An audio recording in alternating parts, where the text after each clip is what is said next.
이게 특임대냐? 체력은 여자 체육대회 수준이네. 여자면 다 봐준다 생각하지 마. 아니면 사단장 눈에 나서 한 목 챙기려고 들어온 거야? 꼴이나 치려고 들어온 게 군인인 척이야. 늦둥이 동생 면회를 몰래 갔더니 여동생이 성희롱, 부당한 얼차려를 당하고 있었습니다. 저 군인은 제가 누군지 꿈에도 모른 채 말이죠. 구독, 좋아요, 알림 설정은 영상을 제작하는데 큰 힘이 됩니다. 오늘은 어디에서 듣고 계신가요? 댓글에 듣는 곳 남겨주시면 행복한 하루 되시길 바라겠습니다. 면회객 신분증 확인하겠습니다. 윤태주는 캐주얼한 점퍼 차림으로 면회 신청서를 들고 정문 앞에 섰다. 28살 차이의 늦둥이 여동생을 만나러 온 오빠는 오늘만큼은 별 2개가 아닌 그냥 평범한 오빠이고 싶었다. 병사의 경직된 목소리가 차가운 11월 공기를 가르며 정문의 정적을 깼다. 신분증 주세요. 태주는 미소만 지으며 민간용 주민등록증을 건넸다. 얇은 플라스틱 카드가 병사의 손에 닿는 순간 미세한 마찰음이 났다. 군복이 아닌 일상복을 선택한 이유는 단순했다. 오늘만큼은 계급장의 무게를 벗어두고 싶었다. 면회 목적이 뭡니까? 여동생 면회요. 병사가 면회 신청서를 펼쳐 보이자 잉크 냄새가 코끝을 스쳤다.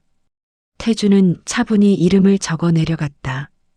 윤태윤, 24살, 707특임대. 아사.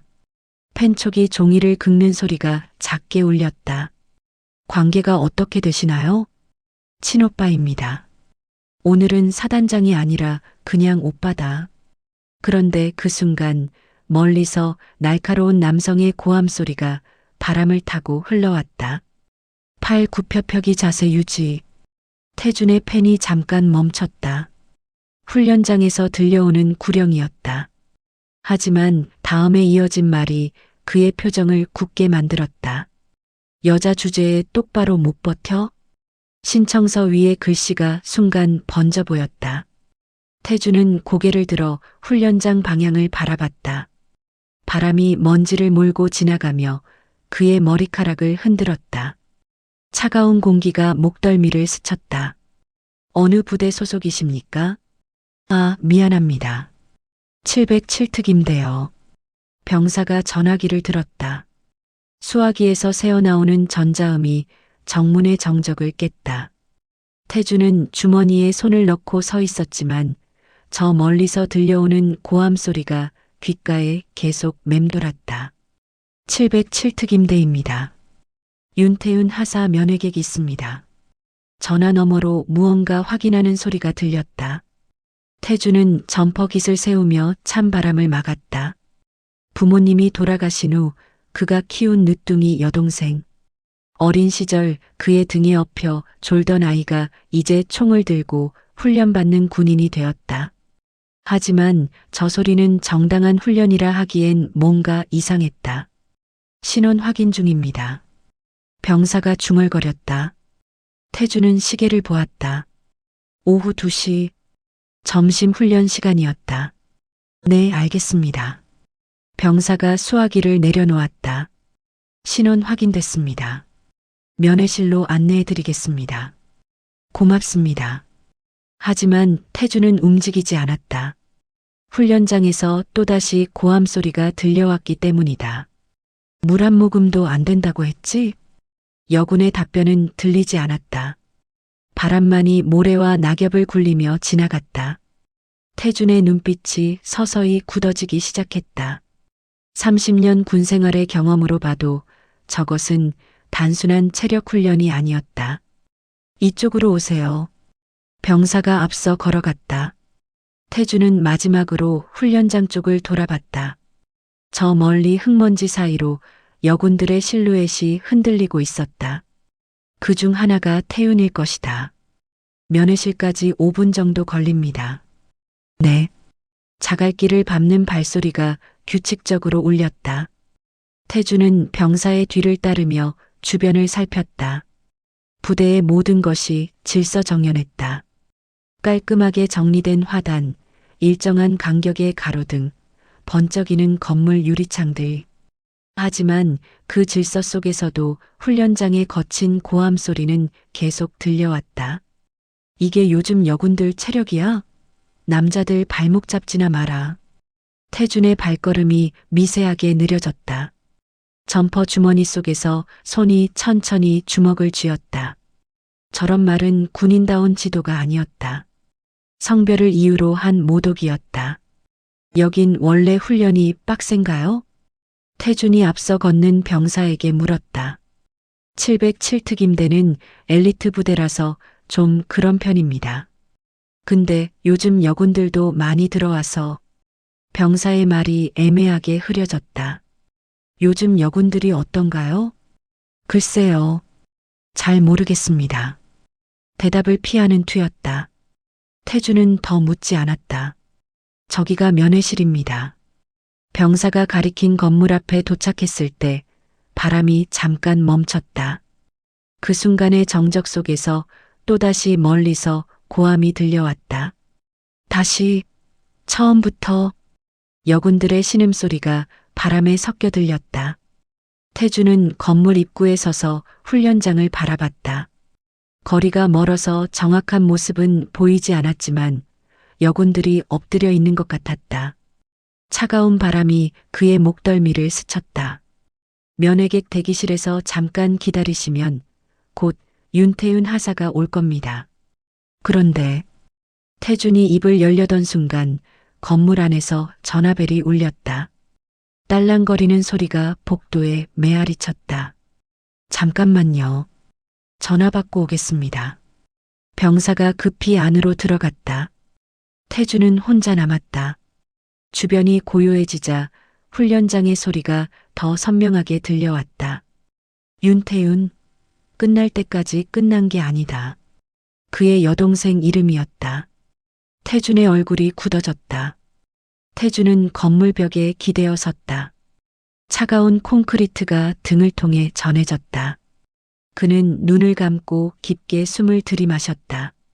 11월의 공기가 폐 깊숙이 스며들었다. 민간복 차림의 그였지만 군인으로서의 직감이 말하고 있었다. 저것은 단순한 훈련이 아니었다. 훈련이라고? 저게 중얼거림이 입 밖으로 새어나왔다. 그는 시계를 다시 봤다. 2시 15분. 보통 이 시간이면 점심 식사가 끝나고 휴식 시간인데 왜 저렇게 혹독한 훈련을 시키는 걸까? 훈련장에서 다시 고함이 터져 나왔다. 여자라고 봐달라는 거야? 그럼 여기서 뭐하러 와? 태준의 주먹이 더 세게 쥐어졌다. 점퍼 소매가 팔뚝에 조여들었다. 면회객분? 병사가 다시 나왔다. 윤태윤 하사가 금방 올 겁니다. 안으로 들어가 계세요. 저 훈련은 늘 저렇게 하나요? 예.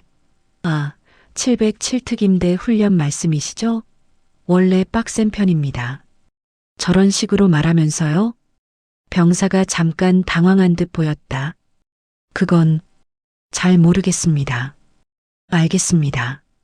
병사의 대답은 담담했지만 어딘가 회피적이었다. 태준의 귀에는 여전히 그 고함 소리가 맴돌고 있었다. 고맙습니다. 태준은 면회실 문을 열었다. 삐걱거리는 경첩 소리가 복도에 울렸다. 형광등 불빛이 그의 얼굴을 비췄다. 평범한 점퍼 차림의 중년 남성이지만 그의 눈빛에는 무언가 날카로운 것이 깃들어 있었다. 면회실은 소박했다. 작은 테이블 하나와 플라스틱 의자 2개. 벽에는 면회 규정이 적힌 포스터가 붙어 있었다. 태준은 의자에 앉으려다가 창문 쪽으로 향했다. 의자에 앉으려던 순간 밖에서 다시 고함이 터져 나왔다. 이게 특임대냐? 체력은 여자 체육대회 수준이네. 태준의 발이 멈췄다. 그는 창문 쪽으로 다가가 커튼을 살짝 걷었다. 훈련장이 멀리 보였다. 여군 몇 명이 땅에 엎드려 있고 한 남성 장교가 팔짱을 끼고 서 있었다. 누가 일어나라고 했어? 태준의 손이 창틀을 꽉 잡았다. 차가운 금속이 손바닥에 박혔다. 저 장교가 누구인지는 몰라도 저런 식의 지도는 군인 정신과는 거리가 멀었다. 바람이 다시 불어와 유리창을 두드렸다. 멀리서 호루라기 소리가 날카롭게 울렸다. 그리고 그 소리에 이어 여군들의 가쁜 숨소리가 들려왔다. 태주는 창가에 서서 시계를 또 봤다. 2시 20분. 태윤이 언제 올까? 그리고 저 훈련장에서 나오는 태윤은 어떤 모습일까?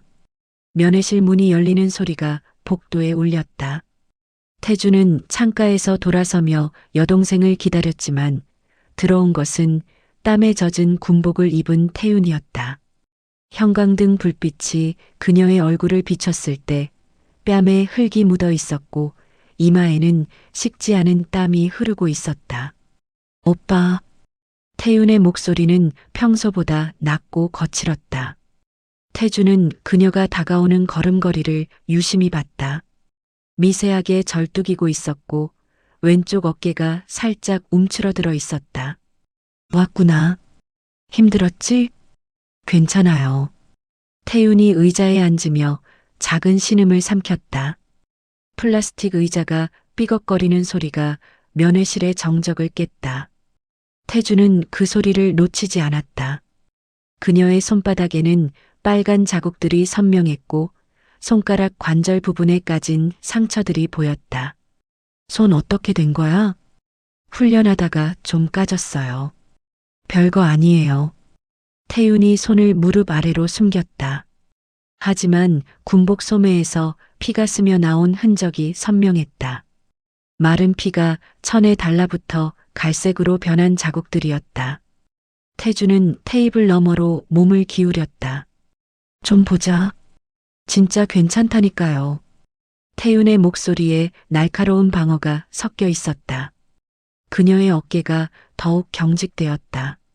태주는 더 묻지 않았지만 그녀의 어깨가 미세하게 떨리는 것을 봤다.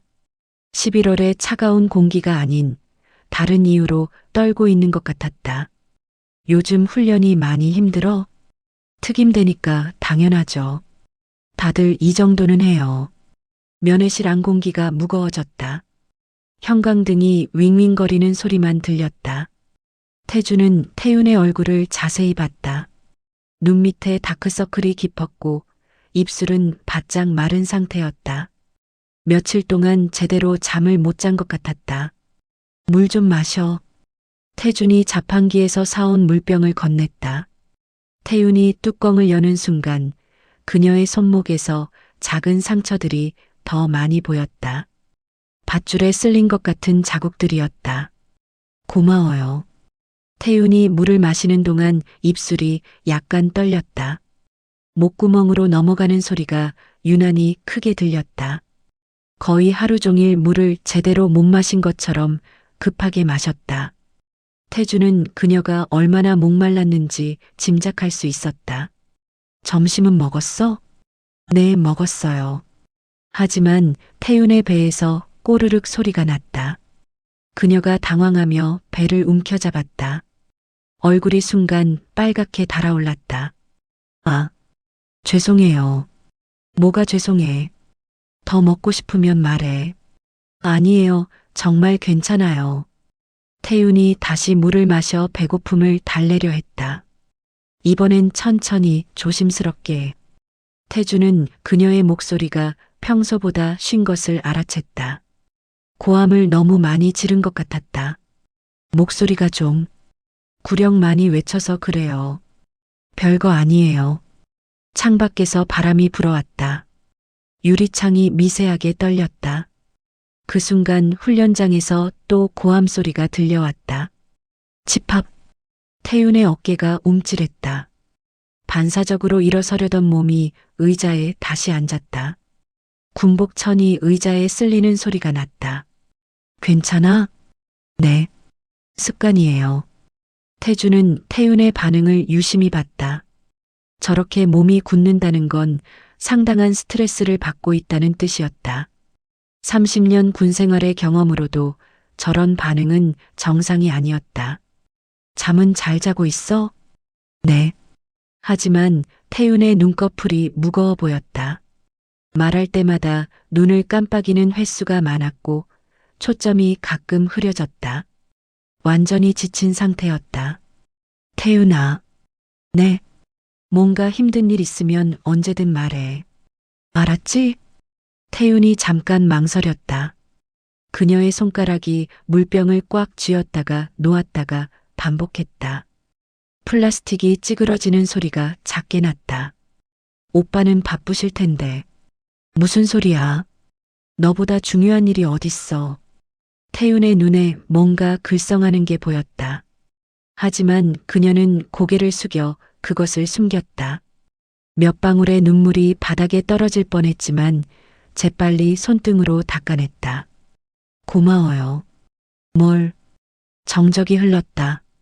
형광등 소리만 윙윙거렸다. 밖에서는 훈련병들의 발소리가 멀어져 갔다. 태주는 뭔가 말하려던 태윤을 기다렸다. 오빠, 응? 혹시 제가 너무 약한 것 같아요? 태준의 손이 테이블에서 멈췄다. 물병을 잡고 있던 손에 힘이 들어갔다. 갑자기 왜 그런 생각을 해? 그냥 다른 사람들보다 못하는 것 같아서요. 누가 그런 말 했어? 태윤이 고개를 저었다. 하지만 그녀의 목소리는 확신이 없었고 시선도 계속 테이블을 향했다. 아무도 안 했어요. 제가 느끼는 거예요. 태주는 태윤의 말이 진실이 아니라는 걸 알았다. 누군가 그녀에게 상처 주는 말을 했을 것이다. 그것도 반복적으로. 태윤아, 넌 충분히 강해. 정말이요? 정말이야. 707특임대에 들어간 것만으로도 대단한 거야.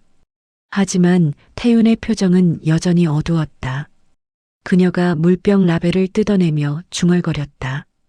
가끔은 그만두고 싶어요. 태준의 가슴이 철렁했다. 차가운 공기가 목구멍으로 들어오는 것 같았다. 왜?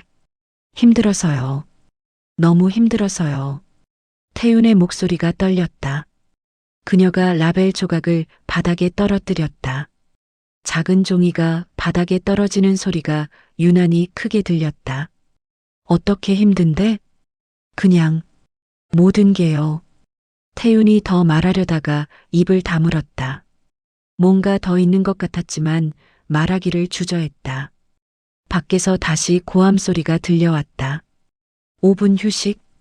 태윤이 시계를 봤다. 그녀의 손목 시계는 작은 균열이 있었다. 오빠, 저 곧 들어가야 해요. 벌써? 네, 오후 훈련 있어서요. 태주는 아쉬워했지만 억지로 붙잡을 수는 없었다. 하지만 태윤의 상태가 너무 걱정되었다. 그래, 알겠다. 근데 오늘 훈련 빠지면 안 돼? 안 돼요. 절대 안 돼요. 태윤의 반응이 너무 급했다.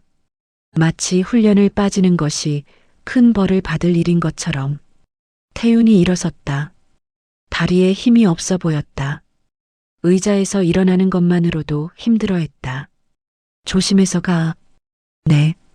태윤이 문 쪽으로 향했을 때 태준이 불렀다. 태윤아. 네. 힘들면 꼭 연락해. 언제든. 밤에라도 상관없어. 태윤이 잠깐 돌아봤다. 그녀의 눈에서 뭔가 말하고 싶은 것이 보였다. 입술이 몇 번 떨렸지만 결국 그녀는 고개만 끄덕였다.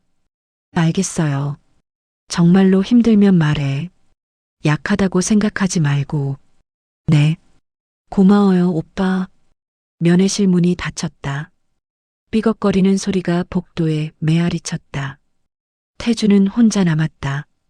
그는 태윤이 앉았던 의자를 봤다. 등바디에 작은 혈흔이 묻어 있었다. 아마 그녀의 등에서 스며 나온 것 같았다. 군복이 등에 달라붙어서 생긴 상처일 것이다. 태준이 창가로 다가가 커튼을 걷었다. 훈련장에서 태윤이 다른 여군들과 함께 뛰어가는 모습이 보였다. 그녀의 뒷모습이 다른 동료들보다 작아 보였다. 혼자서 뒤처져가며 따라가고 있었다. 바람이 불어와 유리창을 두드렸다. 멀리서 호루라기 소리가 다시 울렸고 이어서 거친 고함 소리가 들려왔다. 윤태윤, 뭐 하는 거야? 면회실 문이 닫히는 소리가 복도에 울렸다. 태주는 창가에 서서 훈련장을 바라보다가 천천히 의자로 돌아왔다. 태윤이 앉았던 자리에 온기가 아직 남아 있었고 테이블 위에는 그녀가 뜯어낸 물병 라벨 조각들이 흩어져 있었다. 시계 초침이 째깍거리는 소리만 면회실을 채웠다. 태주는 의자에 앉으며 태윤의 마지막 표정을 떠올렸다. 뭔가 말하고 싶어 했지만 결국 삼켜버린 그 눈빛, 손목의 상처들, 목소리의 떨림, 반사적으로 몸을 움츠리던 모습. 5분 후 면회실 문이 다시 열렸다. 오빠, 태윤이 돌아왔다. 하지만 이번엔 뭔가 달랐다. 군복이 더 더러워져 있었고 이마에 새로운 흙이 묻어 있었다. 왜 다시 왔어? 잠깐만 더 있을 수 있을까요? 태윤의 목소리가 떨렸다. 그녀가 의자에 앉자 플라스틱이 삐걱거렸다. 물론이지. 무슨 일이야? 태윤은 대답하지 않고 물병을 다시 집어들었다. 손이 미세하게 떨리고 있었다. 훈련이 끝난 거야? 아니요. 잠깐 나왔어요. 잠깐? 허락받고? 태윤이 고개를 숙였다. 그 침묵이 답이었다. 태주는 테이블 너머로 몸을 기울였다. 태윤의 어깨가 더 작아 보였다. 태윤아, 뭔가 잘못된 거 아니야? 아니에요. 하지만 태윤의 목소리는 확신이 없었다. 그녀가 물병 뚜껑을 돌리고 또 돌렸다. 플라스틱이 마찰하는 소리가 작게 났다. 그럼 왜 다시 온 거야? 그냥 오빠랑 더 있고 싶어서요. 태주는 그 말이 진실이 아니라는 걸 알았다. 태윤은 뭔가에서 도망쳐 나온 것 같았다. 훈련 중에 나오면 안 되는 거 아니야? 괜찮아요. 정말? 태윤이 고개를 끄덕였지만 눈은 마주치지 않았다. 바깥에서 호루라기 소리가 들려왔다. 날카롭고 긴 소리였다. 태윤의 어깨가 움찔했다. 윤태윤이 어디 갔어? 멀리서 고함 소리가 들렸다. 태윤의 얼굴이 하얗게 질렸다. 태윤아, 괜찮아요. 진짜 괜찮아요. 하지만 태윤의 손이 테이블을 꽉 잡고 있었다. 손가락 끝이 하얗게 되도록. 윤태윤, 당장 나와. 소리가 더 가까워졌다. 태윤이 일어서려 했지만 다리에 힘이 없어 다시 주저앉았다. 일어나. 태준이 조용히 말했다. 네. 일어나서 내 뒤에 서. 오빠 안 돼요. 일어나라고. 태준의 목소리에 처음으로 명령조가 섞였다. 태윤이 떨리는 다리로 일어났다. 면회실 문이 거칠게 열렸다. 한 남성 장교가 들어왔다. 대위 계급장을 단 30대 초반의 남자였다. 윤태윤, 뭐 하는 거야? 최상훈이었다. 태주는 그를 처음 봤지만 직감적으로 알 수 있었다. 바로 이 남자가 태윤을 괴롭히고 있었다. 훈련 중에 왜 여기 있어? 최상훈이 태윤을 노려봤다. 태윤은 태준 뒤에서 몸을 더 작게 만들었다. 면회 시간이라서. 면회 시간은 끝났다고 했을 텐데. 태준이 천천히 일어섰다. 잠깐. 최상훈이 태준을 쳐다봤다. 민간인 옷차림의 중년 남성이 자신에게 말을 거는 것에 대해 불쾌한 표정을 지었다. 누구세요? 태윤이 오빠입니다.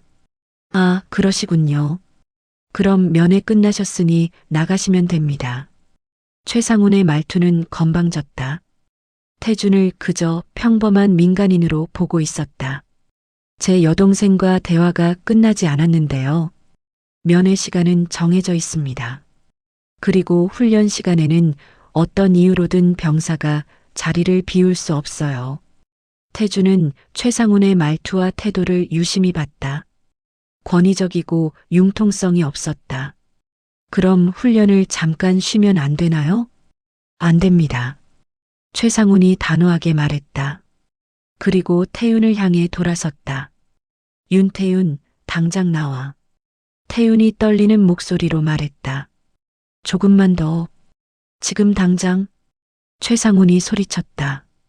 그 순간 태윤이 몸을 움츠렸다. 마치 맞을 것을 예상하는 것처럼.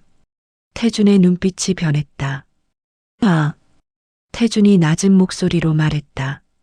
네. 지금 뭐 하는 거야? 훈련 지도하고 있습니다. 훈련이라고?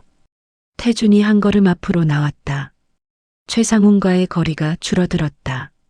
제 여동생한테 소리 지르는 게 훈련이에요? 민간인 분이 군사 훈련에 대해서는 모르실 겁니다. 최상훈이 비아냥거렸다. 그래요? 그럼 저한테 한번 설명해 보세요. 태준의 목소리가 더 낮아졌다. 차갑고 날카로워졌다. 왜 제 여동생이 저렇게 떨어야 하는지. 군대에서는 뭐요? 태준이 최상훈을 똑바로 쳐다봤다. 30년 군 생활로 다져진 눈빛이었다. 최상훈이 잠깐 당황했다. 민간인 옷을 입고 있지만 태준의 눈빛에는 뭔가 다른 것이 있었다. 여긴 특임대입니다. 훈련이 빡센 건 당연하고 빡센 훈련과 인격 모독은 다른 거 아닌가요? 인격 모독이라니요? 제가 직접 들었는데요. 여자 주제라는 말. 최상훈의 얼굴이 굳었다. 그건 뭐요? 태준이 한 걸음 더 다가섰다. 이제 두 사람 사이의 거리는 1미터도 안 되었다. 훈련이 아니라 성희롱 아닌가요? 성희롱이라니 그런 게 아닙니다. 그럼 뭐죠? 최상훈이 말문이 막혔다.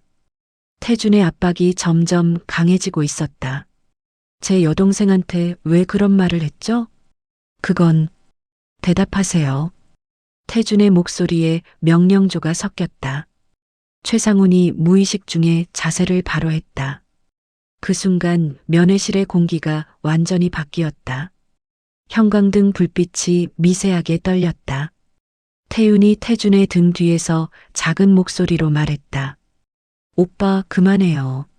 하지만 태준은 최상훈에게서 눈을 떼지 않았다. 대답 안 하실 거예요? 저는 훈련을 위해서 성차별적 발언을 했다는 거죠? 최상훈이 완전히 말문이 막혔다. 태준의 기세에 눌려 뒤로 한 걸음 물러섰다. 바깥에서 바람이 불어와 창문을 두드렸다. 유리가 떨리는 소리가 면회실에 울렸다. 유리창이 떨리는 소리가 멈췄다. 면회실 안은 완전한 정적에 잠겼다. 최상훈이 뒤로 물러선 채 태준을 바라보고 있었고 태윤은 오빠의 등 뒤에서 숨을 죽이고 있었다. 형광등이 미세하게 깜빡이며 불안정한 빛을 내뿜었다. 태준이 천천히 상의 안주머니에 손을 넣었다. 얇은 플라스틱 카드가 손끝에 닿았다. 차가운 표면이 손가락을 통해 전해졌다. 뭐 하시는 겁니까? 최상훈이 경계하는 목소리로 물었다. 태준은 대답하지 않고 군 신분증을 꺼냈다. 형광등 불빛에 계급장이 반사되며 번쩍였다.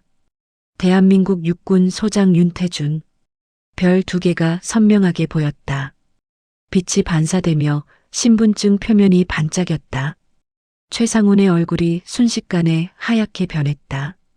입이 벌어진 채 말이 나오지 않았다. 손이 떨리기 시작했고 목구멍에서 삼키는 소리가 났다. 사단장님. 목소리가 갈라졌다. 최상훈이 급히 차렷 자세를 취했다. 군복이 바스락거리는 소리가 면회실에 울렸다. 그의 이마에 식은땀이 맺히기 시작했다. 죄송합니다. 최상훈이 큰 소리로 경례했다. 손이 떨려서 경례 자세도 흔들렸다. 하지만 태준은 신분증을 테이블에 내려놓을 뿐 답례하지 않았다. 지금 즉시 훈련 중단. 태준의 목소리는 낮지만 단호했다. 30년 군 생활로 다져진 명령조였다. 공기가 순식간에 무거워졌다. 예, 예, 사단장님. 그리고 당신, 지금부터 직무정지야. 사단장님, 그건.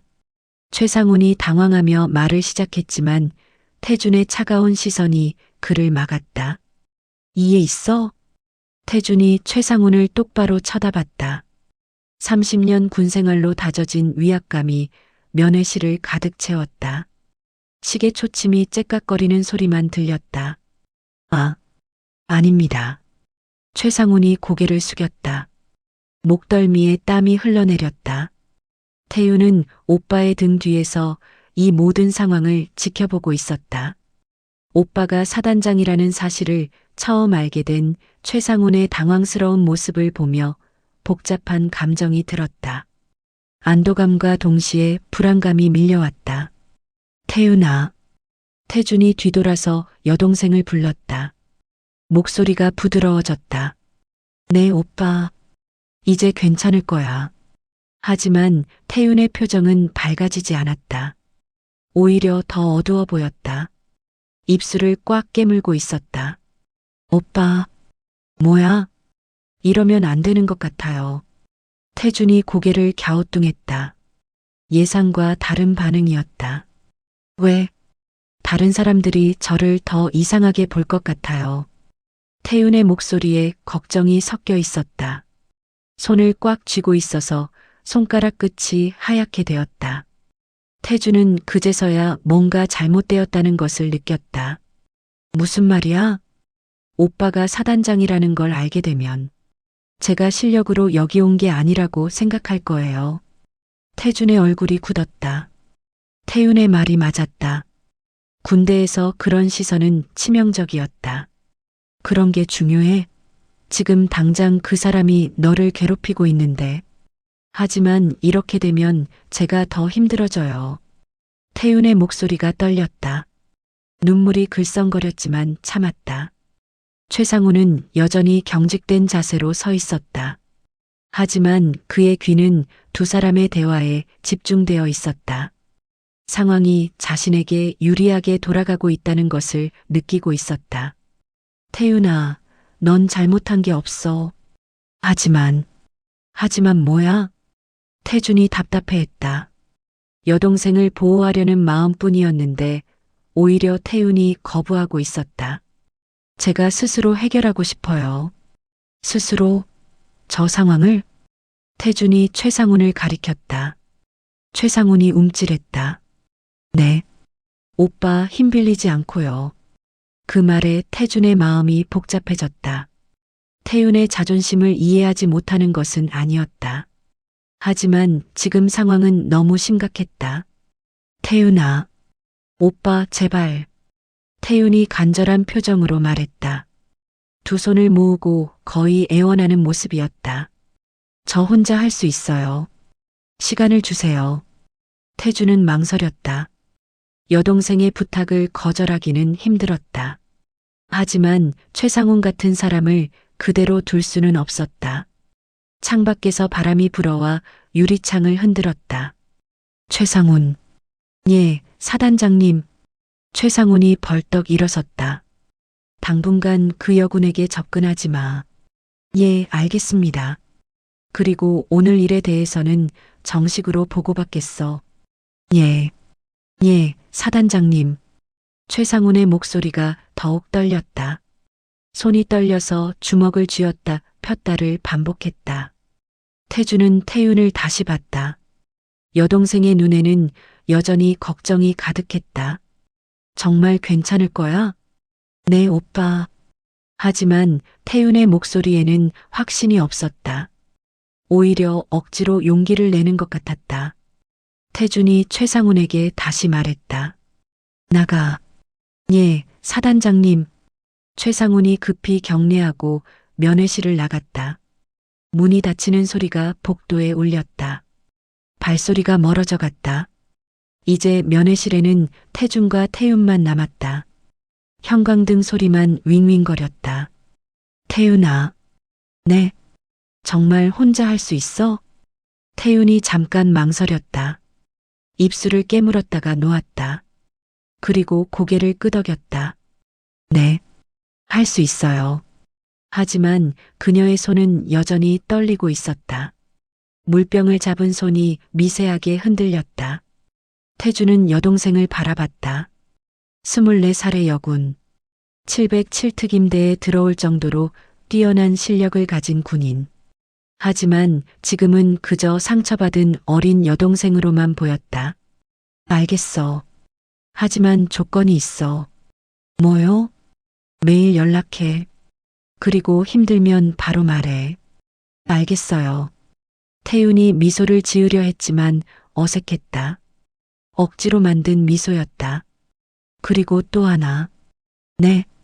오빠가 사단장이라는 걸 숨기지 마. 당당해. 하지만 당당하라고. 내가 여기 온 건 실력 때문이야. 오빠가 사단장이라서가 아니라. 태윤의 눈에 뭔가 글썽하는 게 보였다. 눈물이 맺혔다가 다시 사라졌다. 고마워요, 오빠. 뭘? 태준이 태윤의 어깨를 가볍게 두드렸다. 차가운 군복천이 손에 닿았다. 여동생의 어깨가 여전히 떨리고 있었다. 이제 정말 가야 해요. 그래. 조심해서 가. 태윤이 일어섰다. 이번에는 다리에 힘이 있어 보였다. 하지만 여전히 불안해 보였다. 오빠. 응? 사랑해요. 나도. 태윤이 문 쪽으로 향했다. 손잡이를 잡으려던 순간 뒤돌아서 말했다. 오빠 걱정하지 마세요. 정말 괜찮을 거예요. 하지만 그녀의 목소리는 자신 없어 보였다. 떨리는 목소리였다. 문이 열리고 닫혔다.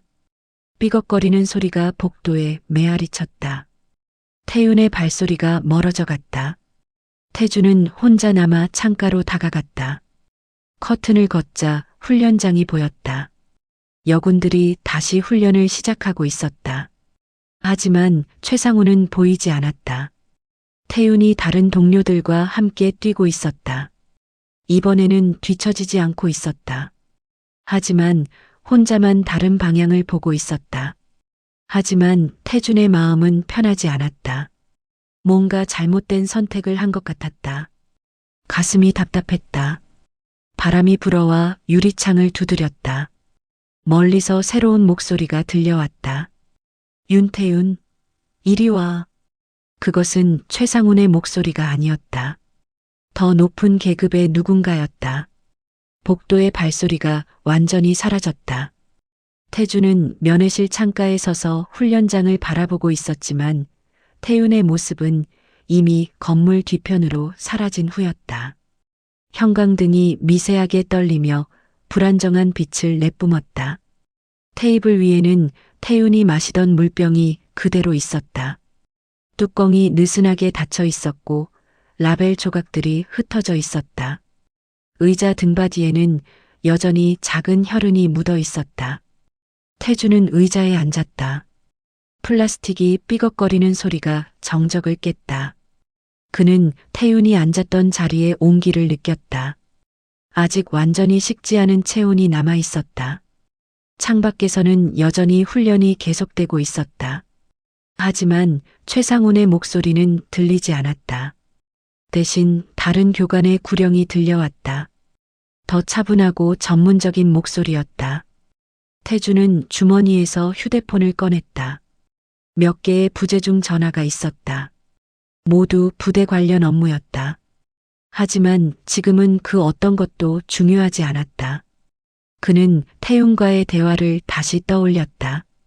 여동생의 떨리는 목소리, 상처난 손, 고개 숙인 모습, 그리고 마지막에 한 말들. 스스로 해결하고 싶어요.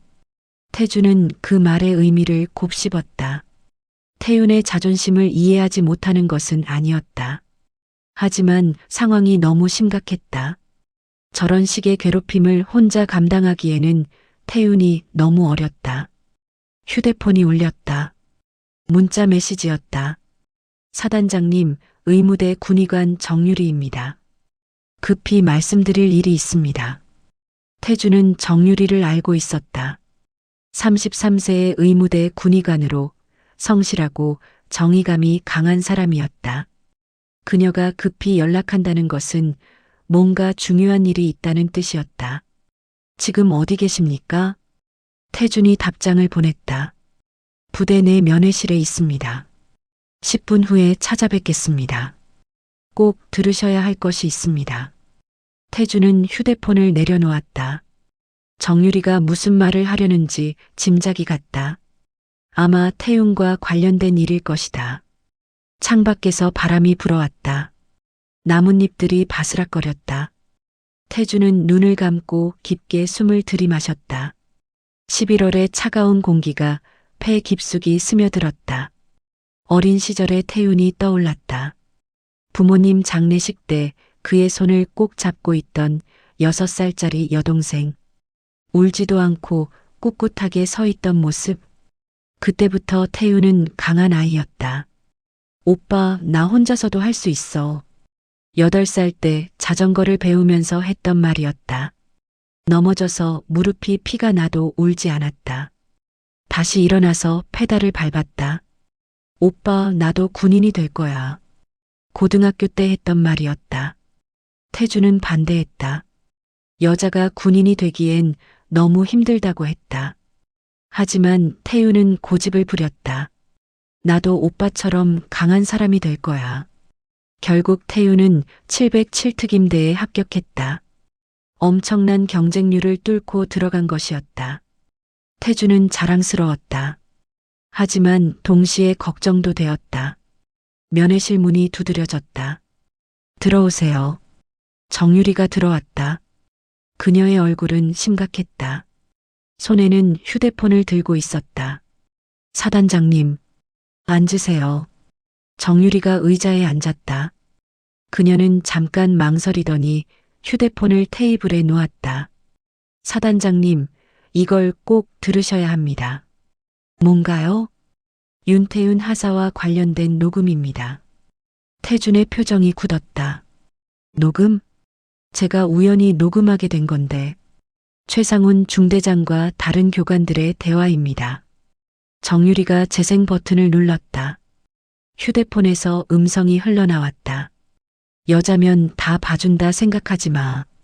사단장 눈에라도 들려는 거겠지. 최상훈의 목소리였다. 그래도 너무 심한 거 아니에요? 다른 교관의 목소리였다. 심해? 이 정도도 못 견디면 여기서 뭐하러 와? 그냥 집에서 살림이나 하지. 하지만 됐어. 내가 알아서 할 테니까 신경 쓰지 마. 녹음이 끝났다. 태주는 숨을 내쉬었다. 예상했던 것보다 훨씬 심각했다. 언제 녹음한 건가요? 어제 오후입니다. 의무실 근처에서 우연히 들었습니다. 다른 사람도 알고 있나요? 아직은 저만 알고 있습니다. 태주는 고개를 끄덕였다.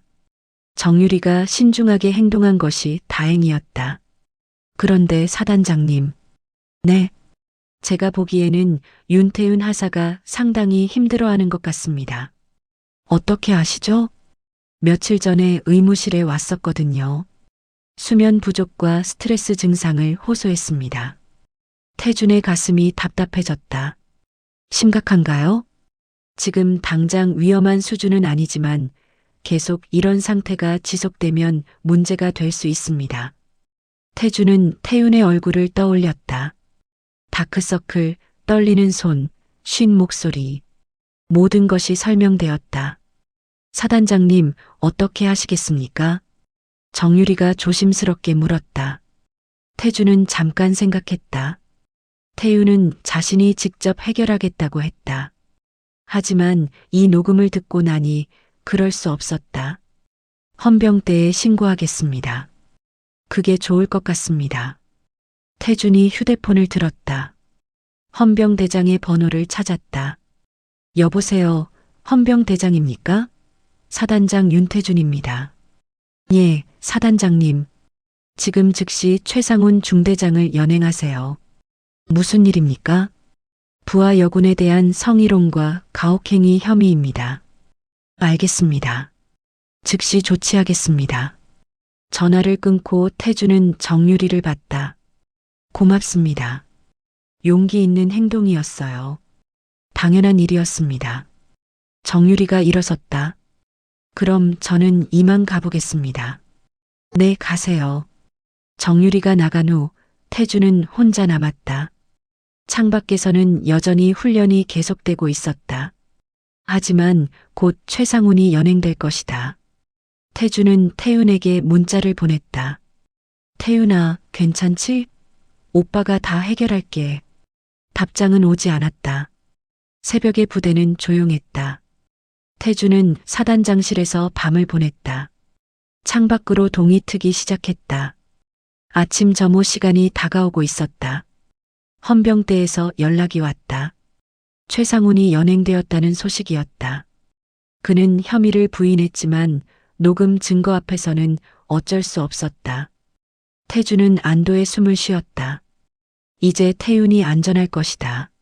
하지만 마음 한편으로는 여전히 걱정이 남아 있었다. 태윤이 이 일을 어떻게 받아들일지, 다른 동료들이 어떻게 반응할지. 창밖에서 새들이 지저귀기 시작했다. 새로운 하루가 시작되고 있었다. 태주는 일어나서 창가로 갔다.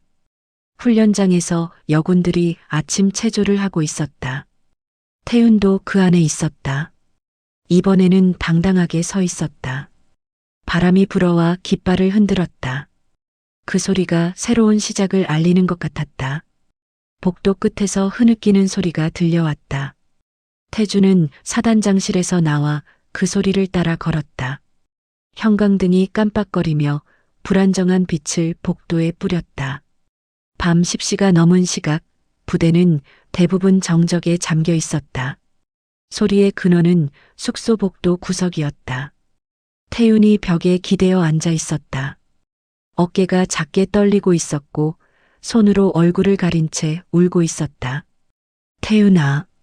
태준이 조용히 불렀다. 태윤이 고개를 들었다. 눈이 빨갛게 부어 있었고 뺨에는 눈물 자국이 선명했다. 오빠, 왜 여기 있어? 취침 시간 아니야? 태윤이 고개를 숙였다. 대답하지 않았다. 태준이 그녀 옆에 앉았다. 차가운 바닥이 엉덩이를 통해 전해졌다. 무슨 일이야? 아무것도 아니에요. 하지만 태윤의 목소리는 떨리고 있었다. 아무것도 아닌 일로 울지는 않을 텐데. 태준이 부드럽게 말했다. 태윤이 잠깐 망설이더니 입을 열었다. 오늘 다른 사람들이 저한테 그랬어요. 뭐라고? 사단장 여동생이라서 특혜 받는다고. 실력도 없으면서 끼어들었다고. 태윤의 목소리가 더 떨렸다. 태준의 가슴이 답답해졌다. 그가 우려했던 일이 벌어진 것이다. 누가 그런 말을 했어? 다른 여군들이요. 제가 최상훈 중대장이 연행되는 걸 봤거든요. 그래서 다들 알게 됐어요. 태윤이 고개를 더 숙였다. 제가 고자질했다고 생각하는 것 같아요. 태준은 한숨을 쉬었다. 군대에서 그런 시선은 치명적이었다. 태윤아, 너는 잘못한 게 없어. 하지만 결과적으로는 제가 오빠 힘을 빌린 거잖아요. 그게 뭐가 잘못이야? 제가 스스로 해결하겠다고 했는데. 태윤이 눈물을 다시 흘렸다. 태준이 손수건을 꺼내 건넸다. 부드러운 천이 태윤의 손에 닿았다. 고마워요. 태윤이 눈물을 닦았다. 태윤아, 내가 너한테 미안해. 왜요?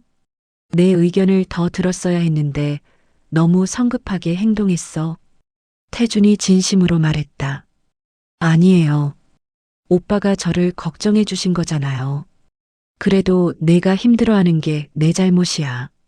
두 사람 사이에 잠깐 침묵이 흘렀다. 복도 저편에서 야간 순찰병의 발소리가 들려왔다. 오빠, 응, 저 정말 약한 것 같아요. 태윤이 작은 목소리로 말했다. 왜 그런 생각을 해? 최상훈 중대장한테 당할 때도 그랬고 지금도 그래요. 혼자서는 아무것도 못해요. 그건 내가 약해서가 아니야. 태준이 단호하게 말했다. 그럼 뭐예요? 넌 올바른 거야. 잘못된 상황에서 굴복하지 않은 거야. 태윤이 고개를 들어 오빠를 봤다. 정말이요? 정말이야. 너는 강해, 태윤아. 태준이 여동생의 어깨를 가볍게 두드렸다. 다른 사람들도 언젠가는 알게 될 거야. 내가 얼마나 대단한 사람인지. 그럴까요? 그럼. 시간이 좀 걸릴 수도 있지만. 태윤이 미소를 지으려 했지만 여전히 어색했다. 오빠, 저 이제 어떻게 해야 해요? 당당하게 내 실력을 보여줘. 그게 최고의 대답이야. 쉽지 않을 것 같아요. 누가 쉽다고 했어? 하지만 넌 할 수 있어. 태준이 확신에 찬 목소리로 말했다. 어떻게 그렇게 확신해요? 너는 우리 부모님의 딸이야. 그리고 내 여동생이고. 태윤의 눈에 다시 눈물이 맺혔다. 하지만 이번에는 슬픔이 아니었다. 오빠, 뭐야? 사랑해요. 나도. 태준이 일어섰다. 이제 들어가서 자. 내일부터 새로 시작하는 거야. 네. 태윤도 일어섰다. 이번에는 다리에 힘이 있어 보였다. 오빠, 응? 앞으로는 정말 제 힘으로 해볼게요. 그래. 하지만 힘들면 언제든 말해. 네, 알겠어요. 태윤이 숙소 쪽으로 걸어갔다. 태준은 그녀가 사라질 때까지 지켜봤다. 복도에 다시 정적이 찾아왔다. 형광등이 희미하게 깜빡거렸다. 태준은 자신의 결정이 옳았는지 다시 생각해봤다. 태윤이 힘들어하는 모습을 보니 마음이 무거웠다. 하지만 최상훈 같은 사람을 그대로 둘 수는 없었다. 며칠 후 태준은 부대 내에서 변화를 감지했다. 최상훈 사건이 알려지면서 다른 교관들도 조심스러워했다. 여군들에 대한 부당한 대우가 줄어들었다. 하지만 태윤은 여전히 힘들어했다. 동료들의 시선 때문이었다. 그녀는 더욱 열심히 훈련에 임했지만 혼자 고립된 모습이었다. 태준은 직접 개입하고 싶었다. 하지만 그러면 태윤이 더 힘들어할 것이 뿐이었다. 일주일이 지난 어느 날 변화가 일어났다. 태윤이 실시한 사격 훈련에서 최고 점수를 기록한 것이다. 그것도 남녀 구분 없이 전체 1등이었다.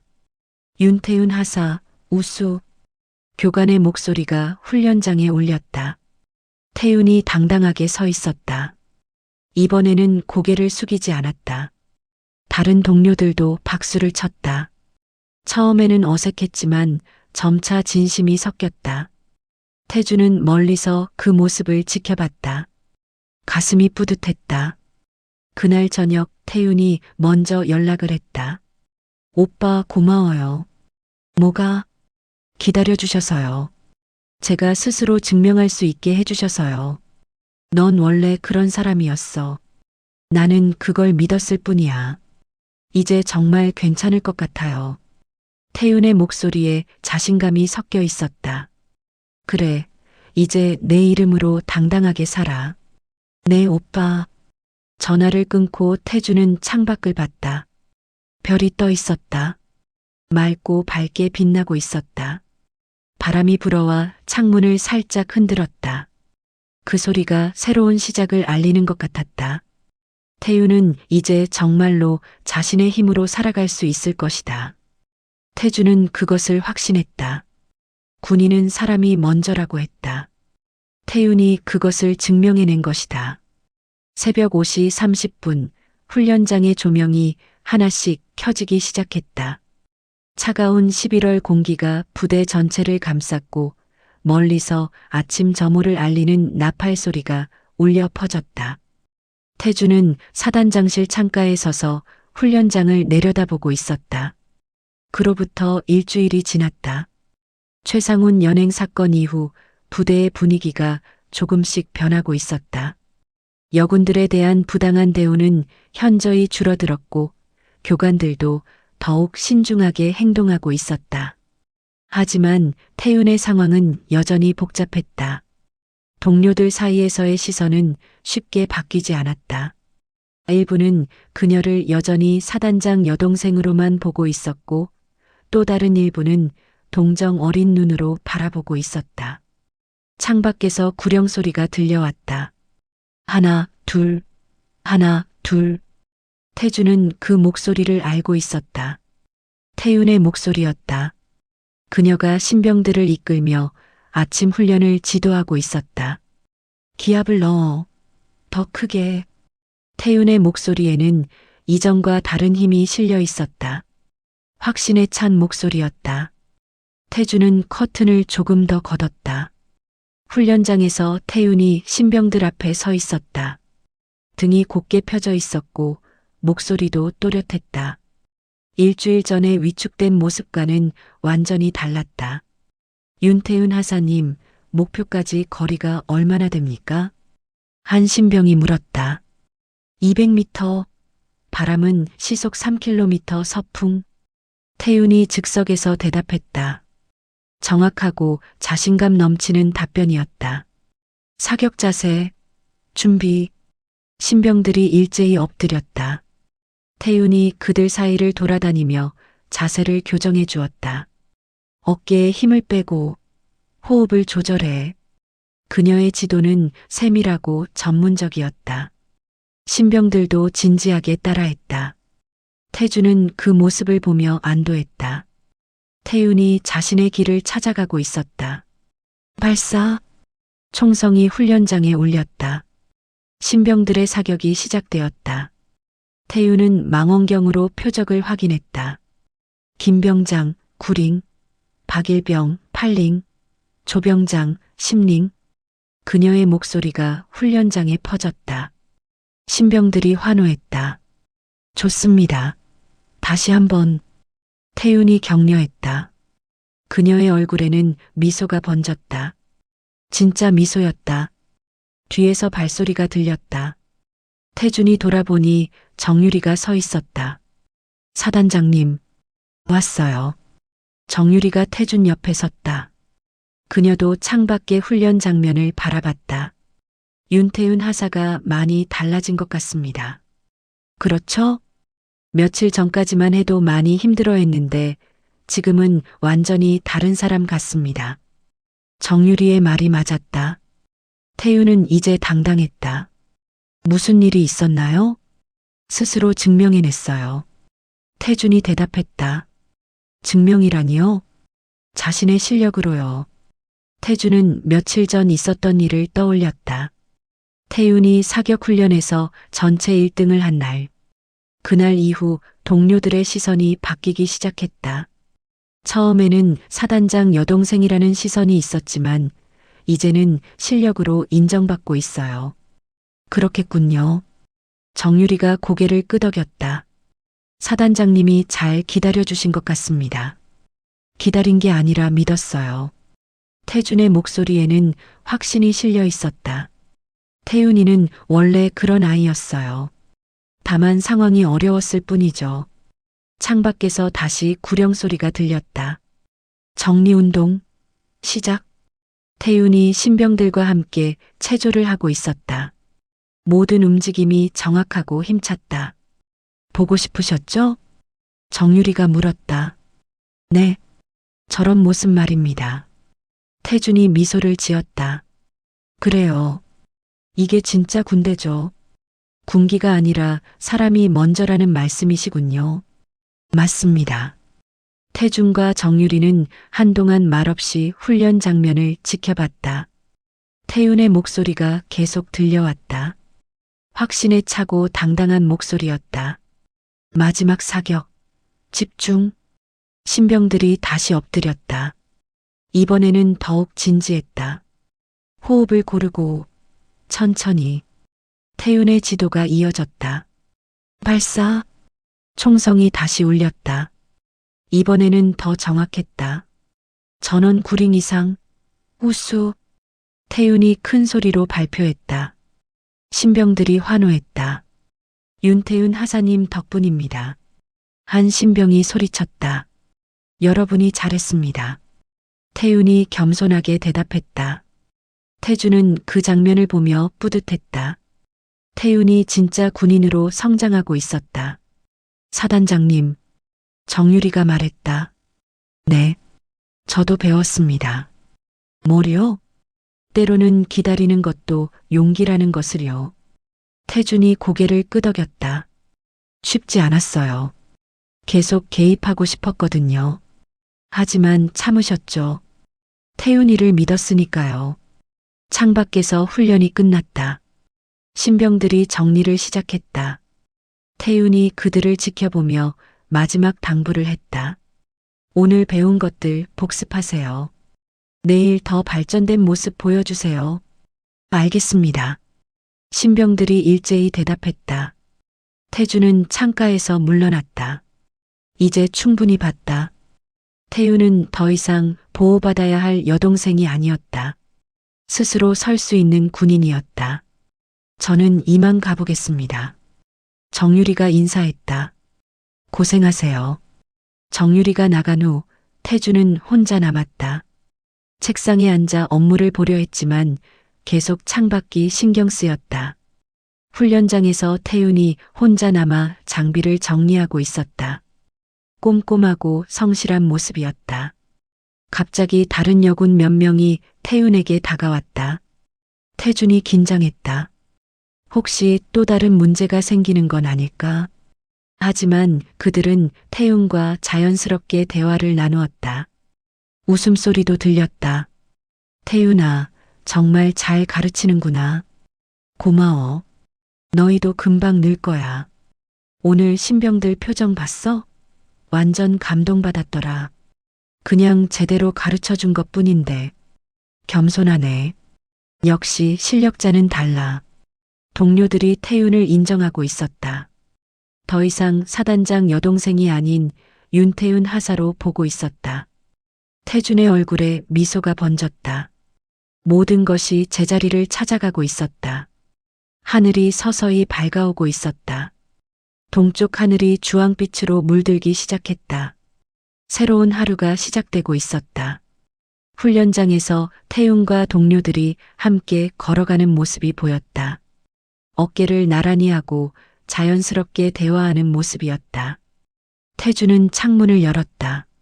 차가운 새벽 공기가 사무실로 들어왔다. 상쾌했다. 멀리서 기상 나팔이 울렸다. 부대 전체가 새로운 하루를 시작하는 소리였다. 태주는 깊게 숨을 들이마셨다. 오늘은 정말 좋은 하루가 될 것 같았다. 햇살이 천천히 훈련장을 비추기 시작했다. 따뜻하고 희망적인 빛이었다. 햇살이 천천히 훈련장 출구를 비추고 있었다. 일주일이 지난 금요일 오후 태주는 부대를 떠날 준비를 하고 있었다. 검은색 승용차가 정문 앞에서 그를 기다리고 있었고 운전병이 차 옆에 서서 경례 자세를 취하고 있었다. 태주는 사단장실에서 마지막 서류를 정리했다. 책상 위에는 최상훈 징계 관련 보고서가 놓여 있었다.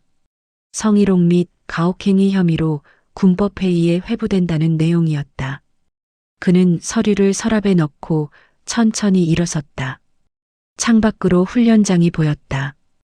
여군들이 오후 훈련을 마치고 정리 운동을 하고 있었다. 그 중앙에서 태윤이 동료들과 함께 체조를 하고 있었다. 그녀의 움직임은 정확했고 목소리는 또렷했다. 하나, 둘, 셋, 넷. 태윤의 구령이 훈련장에 울렸다. 다른 여군들도 힘차게 따라했다. 일주일 전과는 완전히 다른 모습이었다. 태주는 군복상의 주머니에서 신분증을 꺼냈다. 대한민국 육군 소장 윤태준. 별 2개가 햇빛에 반사되며 번쩍였다. 하지만 오늘은 그 무게가 부담스럽지 않았다. 오히려 자랑스러웠다. 문이 두드려졌다. 들어오세요. 정유리가 들어왔다. 손에는 작은 봉투를 들고 있었다.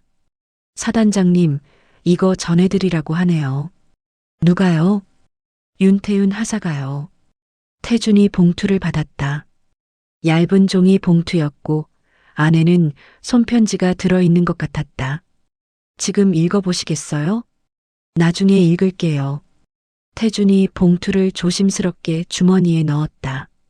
그럼 저는 이만 가보겠습니다. 고생하셨어요. 용기 있는 행동이었습니다. 정유리가 경례하고 나갔다.